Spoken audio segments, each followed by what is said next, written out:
Загорелся автомобиль в подземном гараже в 203-м микрорайоне. Пострадали люди. Такую задачу в ходе учений поставили в службе спасения Министерства чрезвычайных ситуаций.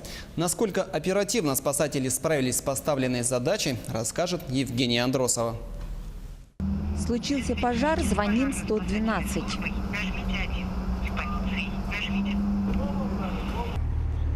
Здравствуйте. В подземном гараже горит автомобиль. 203 микрорайон, корпус 8.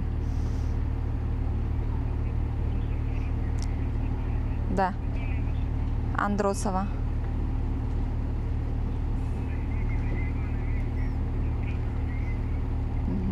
Спасибо.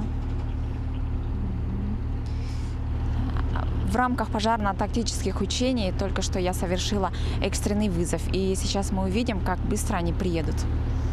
Пожарная машина прибыла за считанные секунды. Личный состав сразу спускается в подземную парковку. Синие флажки, горящие ленты – все это средства имитации дыма и огня. Спасатели находят объект, тушат условный огонь и даже выносят пострадавших. Где? Что я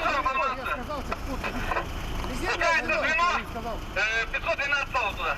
Пострадавших передают медикам скорой помощи. По ходу действий внезапно добавляется еще одна задача. В огне пострадал сослуживец противопожарной службы. На спасение отправляется резервный состав. Подобные учения проходят каждый караул спасателей. Учение дает отработку определенных действий по спасению людей, по тушению пожара, по эвакуации своих сослуживцев пожарных. И чтобы при пожаре это все быстрее отрабатывалось и действия происходили быстро, слаженно и направлялись сразу на спасение людей, то ли на тушение пожара. Параллельно прошли учения и в 15-этажном доме. Всего использовано 10 единиц техники. Приняли участие 60 спасателей личного состава. Евгения Андросова, Семен Семенов, Якутск.